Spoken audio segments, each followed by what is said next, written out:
Hola a todos, yo soy Aurelio Amaral de WISE y estamos hoy con Graciela Rosario y Verónica para un webinar sobre educación de niñas y cómo la educación de niñas puede promover una sociedad con más transparencia, más participación social y más desarrollo. Y ahora, y eso, claro, en una fecha muy simbólica, 8 de marzo, y luego vamos a discutir un poco con nuestros ponentes, con nuestras ponentes. A ver, yo soy el único del panel que no es mujer, pero por lo menos moderando el protagonismo está con las tres mujeres del panel, es importante. Yo soy nada más que un observador, moderador. Y, y nada, me gustaría empezar dando la palabra a ustedes y pedir que Graciela hable un poquito sobre tu trabajo y haga tu introducción para la audiencia. Bueno, muchas gracias por la invitación y estoy muy contenta de compartir el panel con las chicas y contigo. Y bueno, yo tengo una fundación que nació en el año 2004, que se llama Suma Veritas, y desde que nació se ocupa de todo lo que sea el empoderamiento de la mujer, desde el emprendimiento de las mujeres y desde lo laboral, básicamente de ayudarlas a hacer el startup de sus negocios, de ayudarlas a reinsertarse en el mundo laboral, y damos mucha capacitación y somos órgano consultivo de Naciones Unidas, con lo cual también trabajamos con ONU Mujeres todas aquellas causas y todo lo que requiere el tema mujer. Y estoy muy contenta de poder tocar el tema educación también de las niñas y de las futuras mujeres. Gracias. Rosario.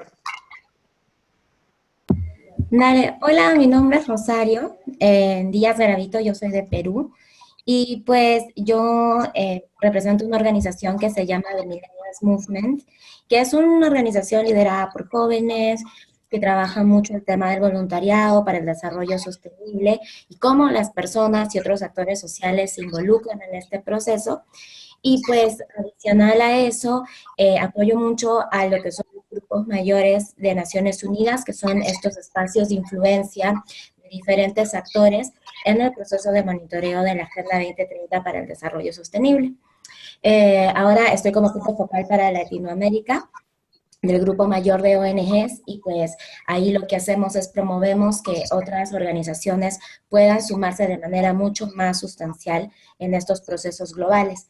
Y pues para mí es muy interesante poder estar aquí con ustedes el día de hoy, compartir este panel con Graciela, con Vero, porque considero que cuando nosotros hablamos de desarrollo tenemos que darnos cuenta que hay siempre brechas de género y pues trabajar con las niñas, con las mujeres jóvenes, es algo que nos tiene que ser como uno de los pilares para poder alcanzar lo que tanto estamos esperando en los próximos años. Entonces, pues bueno, es un gusto estar con ustedes. Perfecto. Verónica. Hola a todos, ¿me escuchan bien? Ok, bueno, mi nombre es Verónica Portugal, soy de México, no se dejen engañar por el apellido. Estoy en Sinaloa, en el norte del país.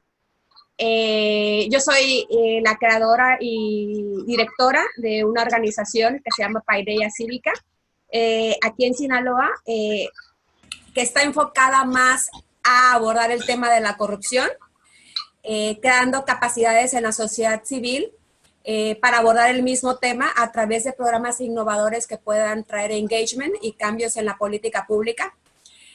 Empezamos en 2015 haciendo esto y empezamos justamente con un programa que se llama Participa en tu comunidad escolar, enfocado en la transparencia y el combate a la corrupción en la educación básica.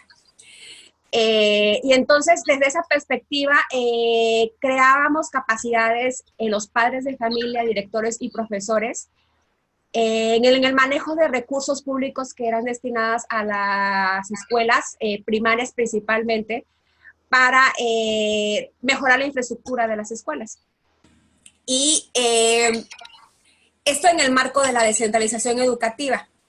Y después, por ahí de 2016, creamos otro programa que se llama Mujeres contra la Corrupción, Women Against Corruption, dedicada a crear conciencia sobre los vínculos entre la corrupción y la equidad de género, cómo la corrupción era algo que también coadyuvaba a incrementar la brecha de género y que era un vínculo que hasta ahora es poco conocido entre muchos policy makers y activistas. Entonces era una manera también de como matar dos pájaros de un tiro al mismo tiempo, creando conciencia sobre la equidad de género y a la vez creando conciencia sobre el problema de la corrupción. Entonces empezamos haciendo en este proyecto talleres con universitarios y también en colegios, en el marco de un estado como Sinaloa muy marcado por los feminicidios y la corrupción de los cárteles de droga. Y pues después nos dimos cuenta que no era suficiente y empezamos a hacer activismo en otros foros internacionales para que se abordara el tema, como en la Cumbre de la OEA y también en el G20 en Argentina. Y bueno, y actualmente estamos colaborando con Mozilla para generar datos en el tema de corrupción y género, porque hay poca información respecto al tema. Entonces, es importante tener información desagregada para generar mejores políticas públicas al respecto y generar mejores soluciones. Gracias. O sea, tenemos hoy perspectivas de 3 países distintos de Latinoamérica, de México, de Perú, de Argentina, y creo que es una discusión muy buena, que ahí podemos ver realidades distintas, de regiones distintas de Latinoamérica.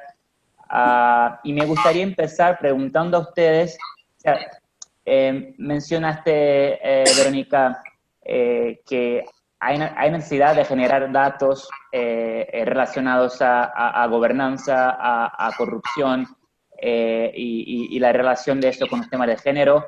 Me gustaría saber por qué es especialmente importante educar niñas para que estos indicadores mejoren. O sea, ¿cuál es la relación entre promover educación de niñas especialmente y la generación de datos que pueden ayudar a mejorar la gobernanza de una sociedad? Bueno, en primer lugar, bueno, la democracia necesita diversidad, necesita la inclusión de todas las voces, ¿no? Entonces, esa es la razón ahorita principal para educar a las niñas e involucrarlas en la vida pública también. Pero por otro lado, también existe el llamado girl effect, ¿no? El efecto de las chicas. ¿Cuál es el efecto de educar a una sola chica? Tiene un sinfín de externalidades positivas sobre la sociedad, ¿no? O sea, ya hay como que mucha evidencia intuitiva con respecto a cómo el educar a una chica impacta muchos indicadores, previene el embarazo adolescente, previene el contraer enfermedades como el VIH, permite darle esa seguridad, ese empoderamiento a las niñas para que también ellas tomen sus propias decisiones, decidan qué estudiar, cuándo casarse, cuándo tener hijos, y bueno, y eso pues le brinda a ellas que se puedan reinsertar o insertarse de una manera más fácil en el mercado laboral. Pero también está por otro lado que no es muy claro hacia dónde va esa relación de educar a las niñas con una mejor gobernanza. O sea, dicen muchos que hay endogeneidad, lo que decimos los economistas, que igual el vínculo es al revés, que igual una mejor gobernanza es la que lleva a una mayor participación de las mujeres en la vida pública y no lo opuesto, ¿no? Entonces, bueno, ese es uno de los argumentos que decía Alexis de Tocqueville y otros académicos. Entonces, pues bueno, yo creo que en lo particular que sí hay una relación que va para ambos lados y también viceversa, ¿no? Pero por lo tanto también es muy importante los datos, que era lo que decíamos, ¿no? Para determinar hacia dónde va esa relación. Uh-huh. Yo bueno, coincido con Verónica. ¿Sí? Perdón, Rosario, ¿quieres hablar tú? No hay problema. Oh, gracias, Gabriela. Bueno, yo creo que Sí, estoy muy de acuerdo con lo que dice Verónica. Creo que en el tema de educación, si bien es cierto, nosotros tenemos muchos factores positivos cuando nosotros trabajamos con niñas o nos enfocamos en que estas niñas reciban una educación que les permita tener más oportunidades o tomar mejores decisiones o decisiones informadas. También es el tema de tener un enfoque de género dentro de la educación. Porque recordemos que si nosotros trabajamos con niñas y las empoderamos y trabajamos, bueno, no las empoderamos, le damos las herramientas para que ellas se empoderen, ellas toman sus decisiones, saben qué es lo que quieren estudiar, pero se encuentran con un ecosistema que es agreste, con tomadores de decisiones que no las toman en consideración, con sistemas de salud que no las toman en consideración, con una sociedad que castiga el conocimiento en las mujeres y con un tema histórico que reduce la participación de las mujeres en los grandes avances y procesos de desarrollo de la humanidad.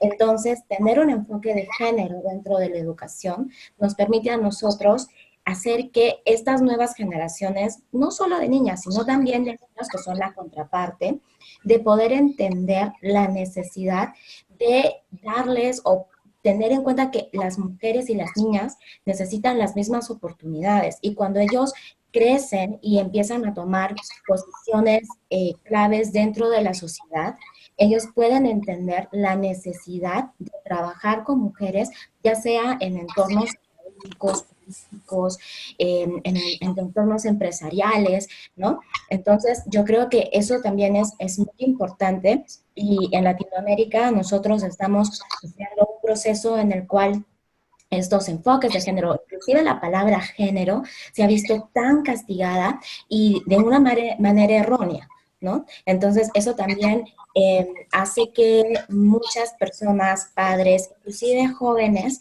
no puedan darle el valor real a la palabra y lo que contribuye que, por ejemplo, en universidades, cuando nosotros decimos queremos tener indicadores de género para generar data relevante, para hacer política pública, en Perú hay universidades que te dicen, no, nosotros no podemos sacar indicadores de género, porque género no es una palabra no aceptable, es un término que aquí no lo podemos poner. Entonces tú te das cuenta que la academia, uno de los principales entes de generación de data, te está limitando el acceso o la creación de información que te puede permitir una mejora en la gobernanza. Entonces, esa es como un poco mi intervención en esta pregunta. Bueno, yo coincido con ambas y creo que voy a empezar por el lado de la cultura. Digamos, yo lo veo aquí en Argentina, creo que en Latinoamérica pasa todo más o menos lo mismo. Tenemos como base la educación, pero la educación también viene primero de la familia, y si la familia repite estereotipos de género y la escuela los replica, estamos en un problema porque no podemos avanzar. Y entonces, no solo tenemos que tratar de tener una educación de calidad, sino que también tenemos que tratar de ir bajando las barreras de ingreso que tienen las niñas en particular.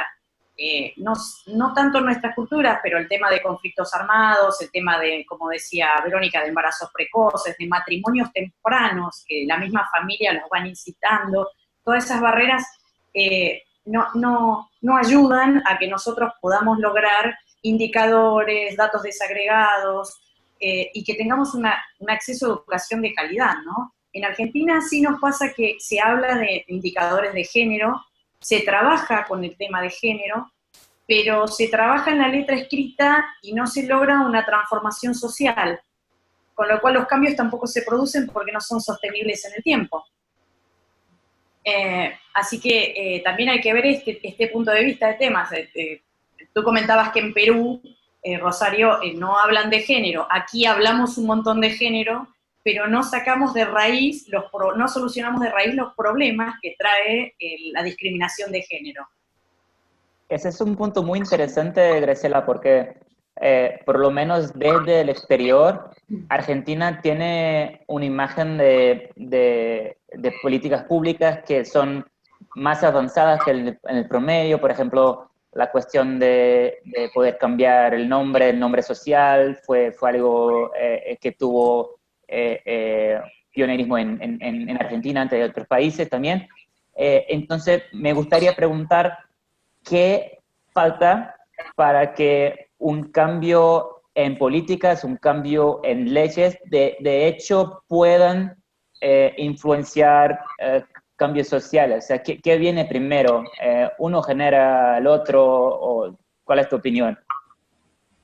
Yo creo que hay que cambiar las estructuras.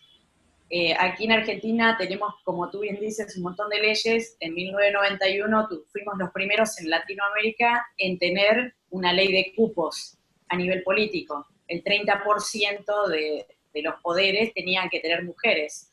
¿Y qué pasó aquí? Hecha la ley, hecha la trampa, los partidos políticos sí ponían mujeres, pero las ponían al final de las listas, de manera tal que tenías que tener una cantidad increíble de votos para poder llegar a un cargo público si estabas al final de la lista.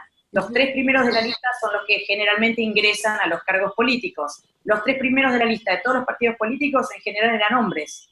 Entonces se cumple con la normativa, pero no se cumple con la igualdad de género. O sea, se le busca la vuelta para que las mujeres o lleguen menos o no lleguen. Ese es uno de los puntos. Y eso tiene que ver, Verónica decía antes que cuanto más educamos a las niñas, más grandes las posibilidades de que pasen más cambios profundos sociales en el futuro, ¿no? Entonces, en muchos países de Latinoamérica, las mujeres ya tienen niveles superiores de educación comparados a los hombres, pero todavía se nota que eso no se tradujo en más participación política, en más participación en puestos de relevancia de decisión. ¿Por qué? si ustedes tienen algún... Bueno, continuando con la línea de lo que decía Graciela, pues bueno, o sea, se cumple con la normativa en las leyes, pero se le busca otras vueltas, ¿no? Para que la mujer no tenga representación en la vida política. Un ejemplo de ello es, bueno, que en Latinoamérica tenemos desgraciadamente una carencia de democratización de los partidos políticos, que son los que finalmente proponen a los candidatos, ¿no? Por ejemplo, en el 2009 hubo un caso muy famoso en México que se llamó el caso Juanitas, que eran mujeres que eran propuestas como candidatas por parte de los partidos políticos para cumplir con la cuota, con los cupos de género que pedía el Instituto Nacional Electoral, pero que al momento de tomar posesión las obligaban a renunciar, y el que se quedaba en la curul eran sus suplentes, que eran hombres. Entonces, ahí se violaba el principio de la paridad de género en los parlamentos. Y bueno, esto fue muy penado y pues ya finalmente se buscaron candados para que no se pudiera hacer esto. Pero en unas elecciones recientes a nivel local, creo que fue en Chiapas, que creo que a ciertas mujeres en el parlamento local les querían obligar a renunciar y estaban haciendo esa denuncia. Entonces, creo que es eso, la falta de democracia dentro de los partidos políticos. No solamente hacen falta talleres, no hace capacitación en cuanto al liderazgo, sino también hace falta fiscalizar a los partidos políticos. ¿Qué hacen? ¿Qué están haciendo con el dinero destinado a financiar la participación política de la mujer? ¿Qué se está yendo? Las multas que se dan a los partidos políticos que no cumplen con las cuotas de género. O sea, ese dinero de las multas debe de irse principalmente con el fin de promover la participación política. No puede ser utilizado ese dinero para otras cosas.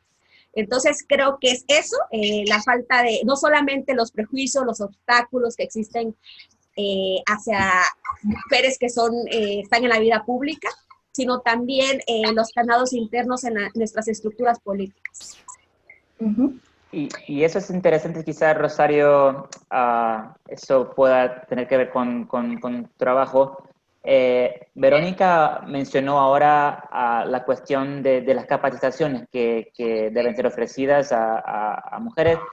¿Qué crees, en tu opinión, que son las habilidades y competencias más necesarias que la escuela y también instituciones no formales de educación deben enseñar a niñas especialmente para que ellas desarrollen desde temprano voluntad y toda la capacidad para desarrollo y participación activa en la sociedad y la política. Ujú. Bueno, definitivamente creo que un poco para darle forma también a algunas ideas que estaba escribiendo mientras conversaban, coincido en que el problema también es bastante estructural. O sea, estamos hablando de un problema estructural, intergeneracional, y que definitivamente no es una cuestión a veces que demore 5 años, sino que son generaciones que vamos luchando por alcanzar ciertos derechos. Y muchas veces inclusive hemos visto en la historia que muchas mujeres han luchado y han trabajado para obtener estas victorias, se han ido consolidando y a partir de esas victorias se han ido abriendo más oportunidades y más oportunidades para las mujeres. Eh, entonces creo que el tener este enfoque de género, en trabajar para promover la participación activa de las mujeres, no solo en la política, sino en otras áreas, es muy importante. De hecho, en Perú, solo en un comentario para Graciela, no es que no hablamos de género, sí hablamos de género, pero el tema es que la palabra género está muy castigada. Entonces, a pesar de que hay un gran sector, inclusive ahora el nuevo gobierno como que ha tomado un rol mucho más activo y ya habla de género en discursos públicos, tenemos el otro sector que lo castiga mucho y tenemos un movimiento súper fuerte que castiga el término y que no permite que podamos evolucionar en el trabajo que se hace. Y lo que pasa es que ese sector, muchas veces nosotros decimos, es un sector de repente que no es educado, es un sector que tal y tal, pero no, son sectores que mueven grupos muy grandes y que están metidos en política y en diferentes espacios y luego uno también se da cuenta que hay intereses políticos detrás. Entonces, es un problema bastante complejo. Sobre la educación y qué es lo que necesitan las niñas, bueno, creo que es un tema cultural, es un tema de habilidades no blandas. Le dicen blandas, pero yo creo que son habilidades necesarias.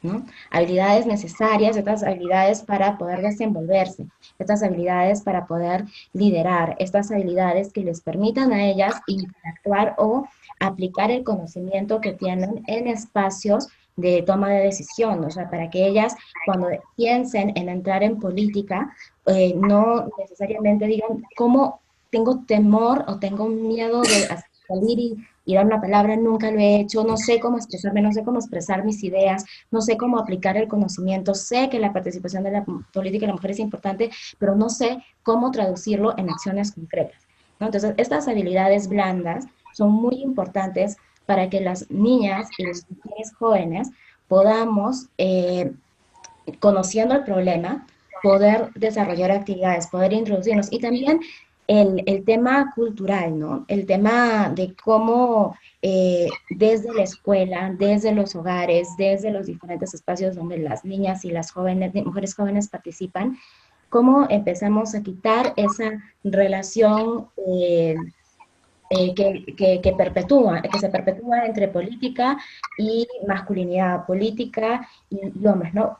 ¿Cómo rompemos eso? ¿Cómo les proporcionamos herramientas, conocimiento o también cómo las insertamos en un proceso de sensibilización donde ellas entienden que también pueden ser líderes, que también cuando pensamos en presidentes podemos imaginarnos a una mujer sentada en un sillón presidencial, ¿no?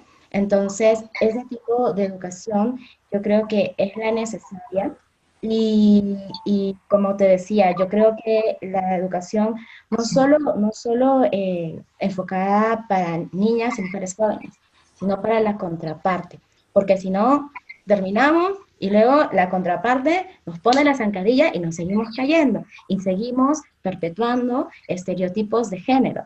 Entonces, y esta cultura desigual, ¿no? Donde la mujer no debería estar en política, donde la mujer no puede liderar espacios. Entonces, si nosotros trabajamos con las dos partes, en las mismas habilidades también, pero con estos enfoques de igualdad, de género, de interculturalidad también, porque el tema intercultural en la región, a pesar de que, por ejemplo, podemos trabajar con enfoques de género, no podemos negar que hay mujeres que por la condición en la que están, inclusive por el área geográfica en la que están, siguen siendo relegadas de una participación política activa. Entonces creo que eso también, en una región como la nuestra, que es tan diversa, es importante.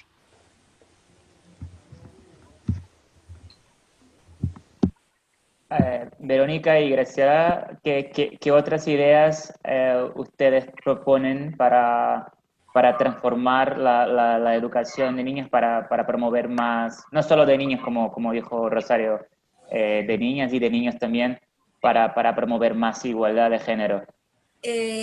Bueno, yo quiero ser breve. Yo creo que principalmente trabajar la empatía en la escuela. Yo creo que es un principio básico que no solamente coadyuva para alcanzar la equidad de género, sino también para un sinfín de cosas. En la medida en que los niños practiquen la empatía, la entiendan y puedan implementarla tanto en la escuela como en la casa, se va a alcanzar la equidad de género y se va a ir eliminando la violencia hacia la mujer. Creo que ese es un paso. El segundo, creo que también desde niños se puede ir fomentando el liderazgo de las niñas, hacerlas participar en las actividades de representaciones estudiantiles, ser jefas de grupo, para que vayan perdiendo esa ansiedad hacia liderar, ¿no? Y por otro lado, creo que también un trabajo conjunto de los profesores con los padres, ¿no? De no, o sea, si ya están aprendiendo principios de equidad de género en la escuela, no irlos a desaprender en la casa, sino que también irlos a practicar allá, ¿no? Entonces, yo creo que eso es lo principal, la empatía, fortalecer el liderazgo de las niñas desde que son muy pequeñas, para que vayan perdiendo esa ansiedad y pues deshacernos de esos estereotipos y no reforzarlos desde la casa.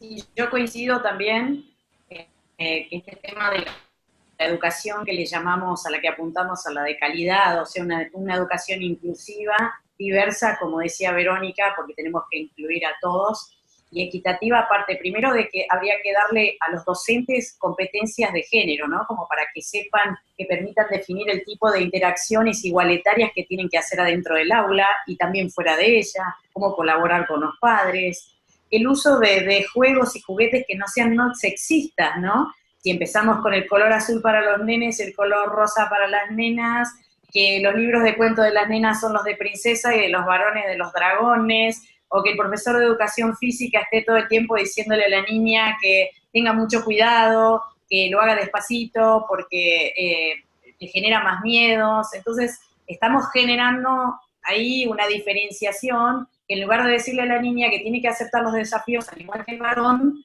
estamos incitándolo a que siga sumando miedo a los miedos que naturalmente tiene, ¿no? Me parece que hay que dar una serie de competencias. También a los niños, que porque son varones tampoco se encargan del cuidado de sus mayores, o del hogar, o de la limpieza. O sea, en la escuela hay un montón de cosas, de actividades que se pueden realizar, y de hecho creo que se están haciendo, ¿no? Al menos aquí en Argentina hay algunos colegios privados que están trabajando con el tema de la coeducación. No lo hacen como en Estados Unidos, donde ponen a los niños por un lado y las niñas por el otro, sino que están trabajando juntos en el aula y para determinadas tareas los separan, pero no haciendo una diferencia, ¿no? Fomentando el liderazgo, fomentando la participación, como decían las chicas.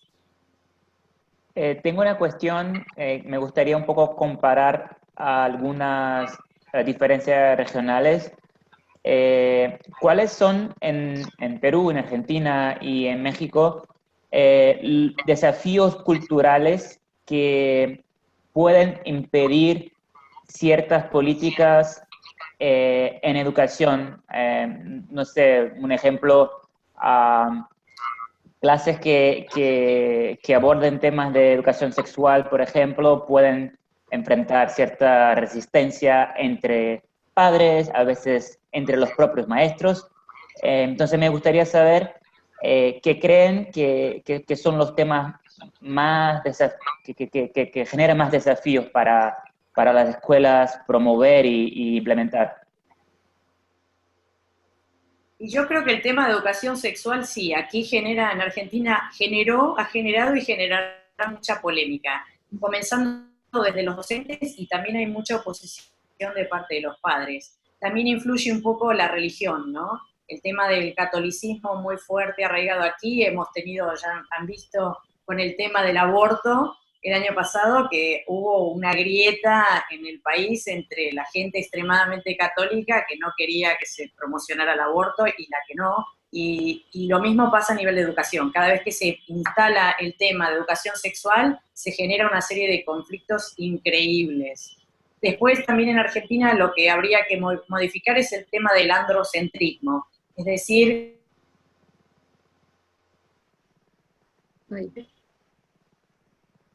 que todo está basado en el varón, todo está basado en acompañar a que el varón pueda todo lo que está deseando, y no la mujer. O sea, eso es muy fuerte adentro de las escuelas. No sé, Verónica, las chicas, qué es lo que opinan o qué pasa en sus países. Bueno, ok. Sí, Vero, fresh.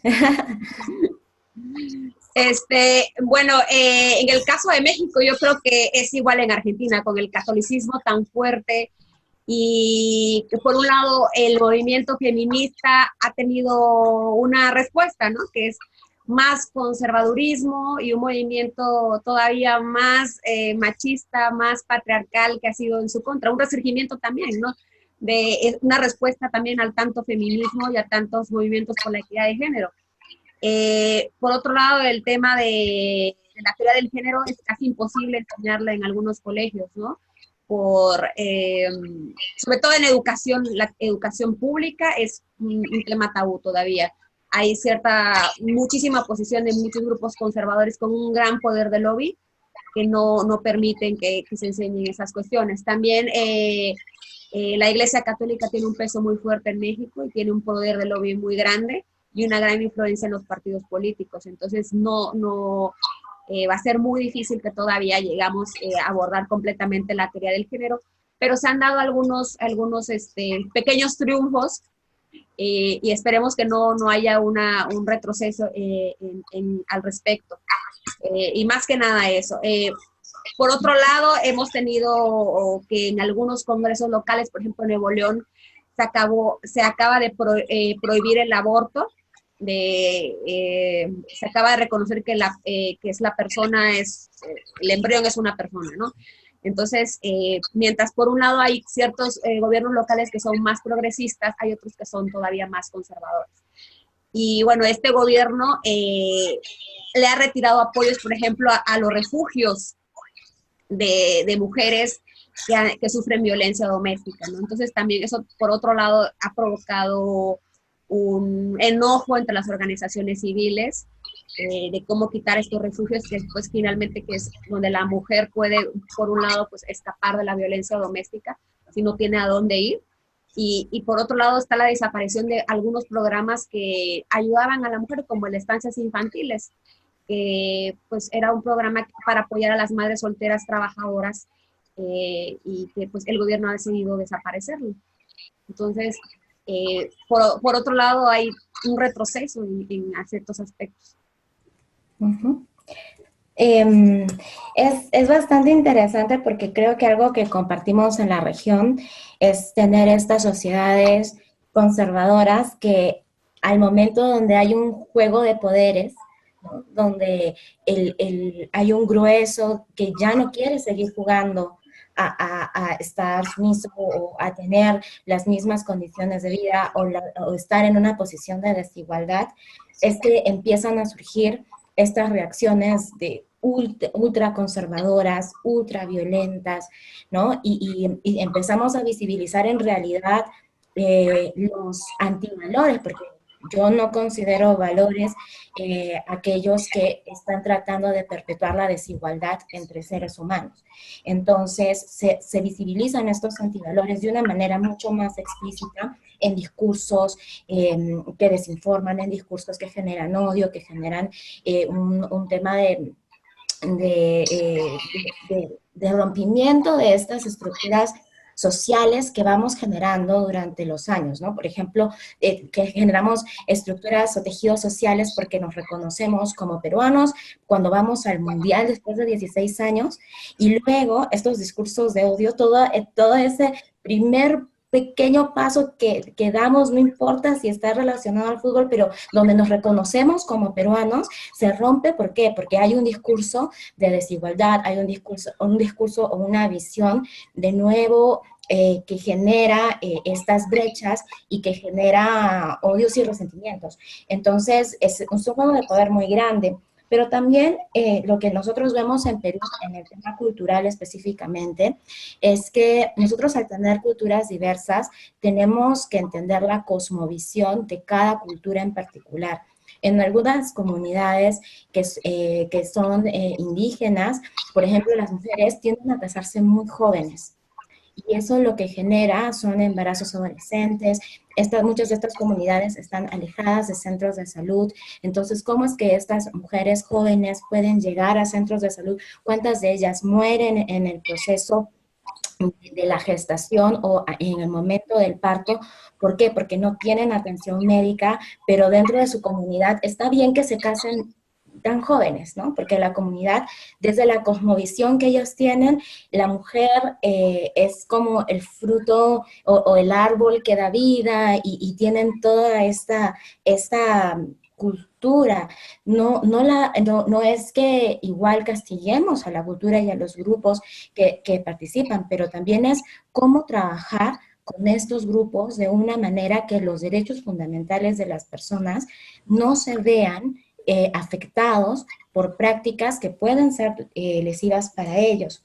Por ejemplo, también está el tema de la educación sexual y cómo es que las mujeres en comunidades indígenas o de grupos en zonas rurales, por la forma en la que ellos piensan, inclusive los partos de pie, ¿no? En las comunidades altoandinas pasa que los partos se dan de pie, o tenían esta tradición, ¿no? Entonces las mujeres no tenían mucho el tema de estar echadas en una cama y tener toda esta visión un poco occidental que nosotros traemos en las postas y tal. Entonces cuando ellas ven a un médico y el médico usa todos los instrumentos y tal, hay una cuestión de ¿no? No quiero, no estoy segura, no me siento cómoda, esto no es lo que mi cultura, mi tradición me dice qué hacer. Entonces, cómo esto también puede jugarnos en contra, y es muy importante, como les decía, tener estos enfoques de interculturalidad. Algo que pasa ahora último, tuvimos una noticia de una niña de 13 años que fue abusada sexualmente y quedó embarazada. Esta niña, cuando va al centro de salud, pasa que le dicen que nosotros tenemos aquí como legal el aborto terapéutico. Y en vez de que cuando detectaron en la primera ocasión que ella estaba gestando y decirle, mira, tienes esta posibilidad porque esta niña de 13 años está poniendo en riesgo su vida, ¿no?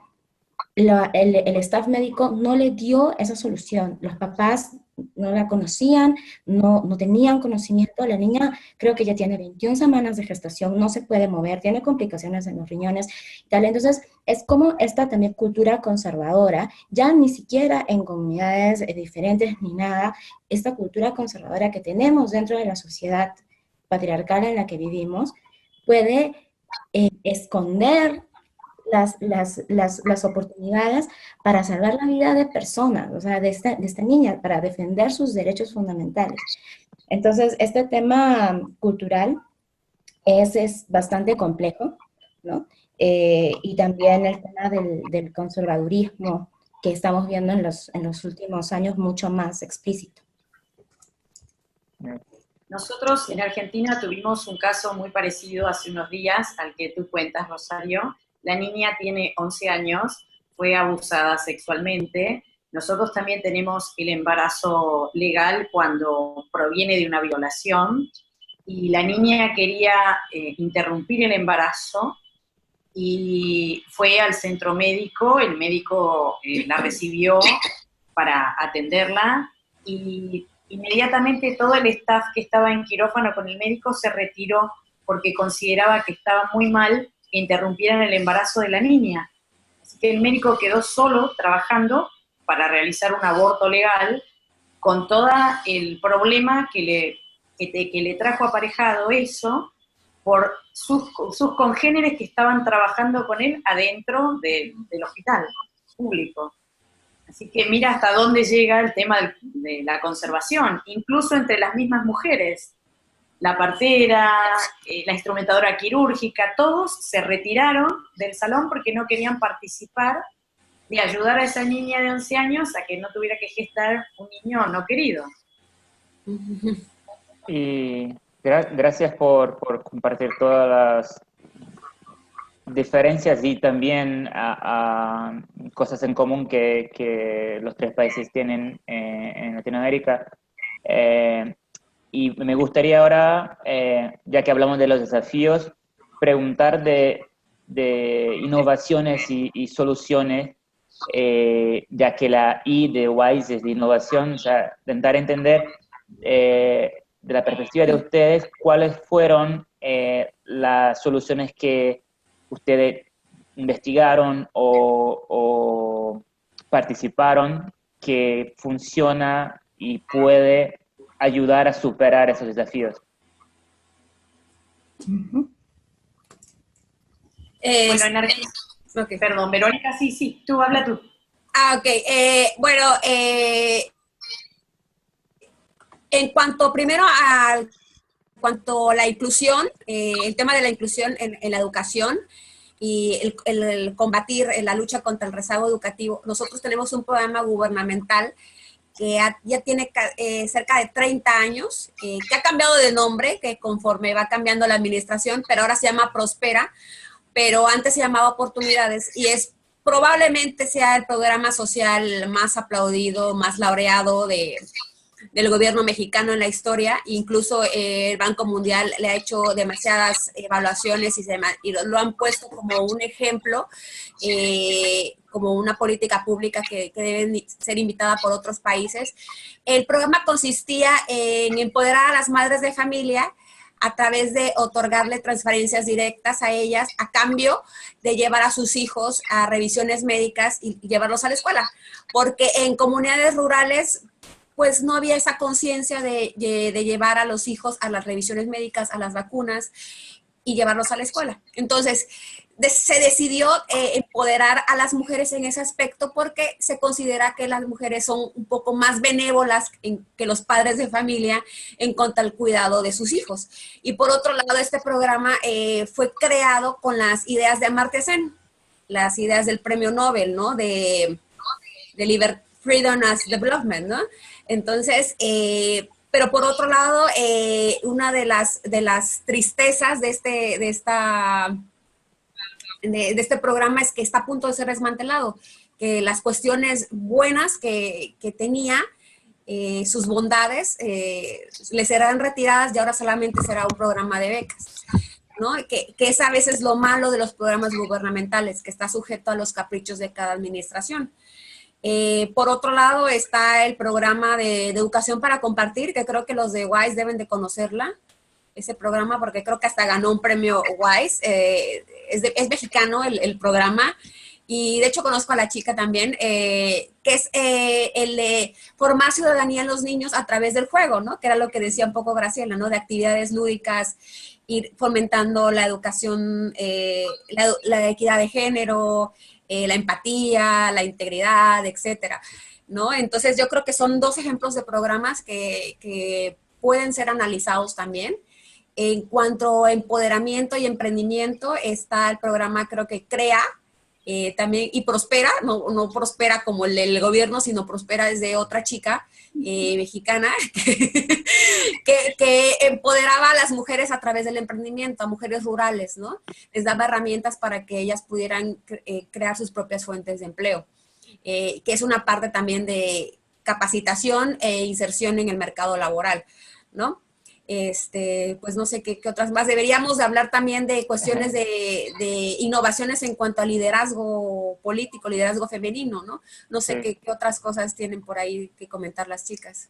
Creo que Rosario tiene también ejemplos sobre educación de emprendimiento, ¿verdad? Ujú. Sí, de hecho, creo que en el tema de innovación, nosotros tenemos, bueno, hay muchas iniciativas, pero creo que el uso de la tecnología de manera innovadora también cuenta.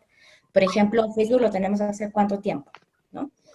Lo que yo he visto, que me pareció cuando yo entré, fue súper innovador, fueron unos grupos que se creaban. Nosotros yo pertenezco a un grupo de Facebook donde casi no conozco a nadie, que se llama Las Respondonas, por un Mm. tema que hubo con un cardenal aquí, que las mujeres respondieron y él salió y dijo que éramos respondonas.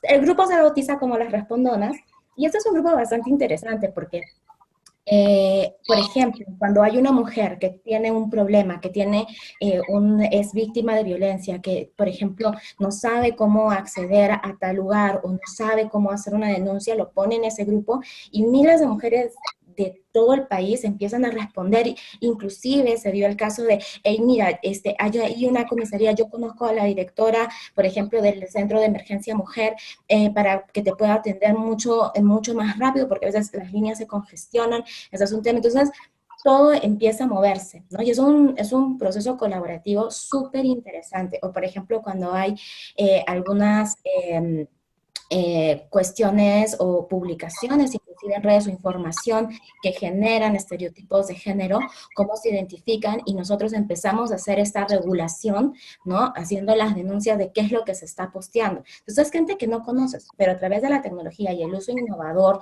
de una herramienta que son los grupos de Facebook, tú puedes dar una solución bueno, no una solución, pero puedes contribuir un poco a una de las problemáticas que tenemos. Pero también hay otras iniciativas, de hecho, ejemplos en Latinoamérica son muchos. Tenemos el tema de laboratoria, por ejemplo, que enseña habilidades para hacer coach a mujeres jóvenes. También tenemos en Venezuela y también de una red con la que me conozco, con Verónica, tenemos a Trabaja Mamá, que es una plataforma digital que da empleo a mujeres que son mamás y que de repente no pueden acceder a trabajos para ir a una oficina, pero a través de teletrabajo pueden ellas obtener un dinero adicional para poder darle alimento a sus niños. Tenemos también, por ejemplo, campamentos de ciencias para las niñas, tenemos campamentos de participación política, Plan Internacional tiene una campaña ahora con mujeres o niñas al poder. Entonces, estamos utilizando no solo innovación desde la tecnología, pero también un proceso de innovación social para poder involucrar a las mujeres en estos procesos. Entonces, definitivamente creo que hay que ser súper creativos y no dejar que estas problemáticas nos limiten a dar soluciones innovadoras, inclusive con herramientas preexistentes. Uh-huh. Nosotros Graciela. aquí en Argentina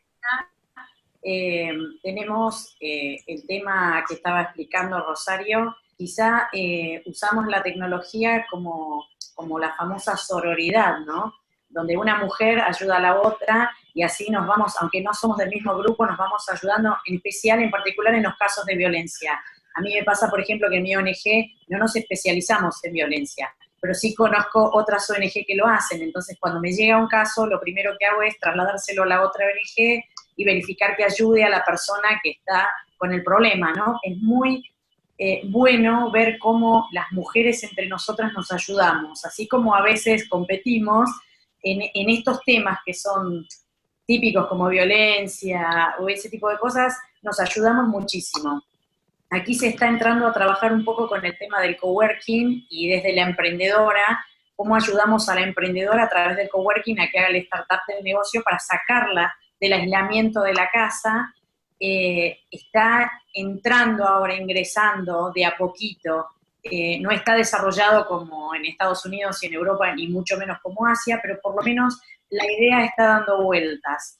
Y volviendo al tema de educación, en Argentina, en el año pasado, esta administración política desarrolló un programa que se llama Educar en Igualdad. Entonces lo que hizo fue una jornada anual donde todas las escuelas públicas del país tenían que trabajar sobre la igualdad de género adentro de los colegios en todos los niveles. se distribuyeron cantidades de cuadernillos para que los docentes pudieran trabajar antes, durante y posteriormente a la jornada. Realmente no tengo números, porque se hizo la primera vez el año pasado, de cómo resultó. Este año no tengo idea si se va a volver a hacerse, y se complementó con una capacitación a los docentes de nivel secundaria por el tema de los embarazos en las parejas y por el tema de la violencia de género entre las parejas, las niñas y los niños. Así que eso es lo que puedo contar de lo que estamos haciendo aquí, además de todo lo que sea YOCA, todo lo internacional que pueda venir de WISE, de RACI, de todas las organizaciones internacionales que por suerte nos llegan los distintos programas. Gracias. Perdón, ¿dijiste algo, Graciela? No. Ok. Bueno, por lo menos discutimos muchos desafíos, muchos problemas, pero terminamos la discusión con soluciones que puedan dar más esperanza y ojalá hacer con que la educación siga en progreso rumbo a más igualdad, ¿no? Nuestro tiempo está terminando, entonces me gustaría agradecer a ustedes más una vez por el tiempo, por la dedicación. Espero que todos que están ahí viendo el video puedan haber aprendido un poco sobre los desafíos y soluciones que existen en Latinoamérica, en México, en Perú, en Argentina. Y gracias a que nos veamos pronto y siguen conectados. Chao. Muchas gracias. Muchas gracias, Aurelio. Gracias, Chao, Aurelia. Gracias a todas. Un gusto. Besitos. Igualmente, Bye. sigamos en contacto. Adiós. Ya Bye. saben, hashtag 8M. 8M, educación niñas. Sí. Chao. Bien, 8M, Gracias. niñas. Ayuda.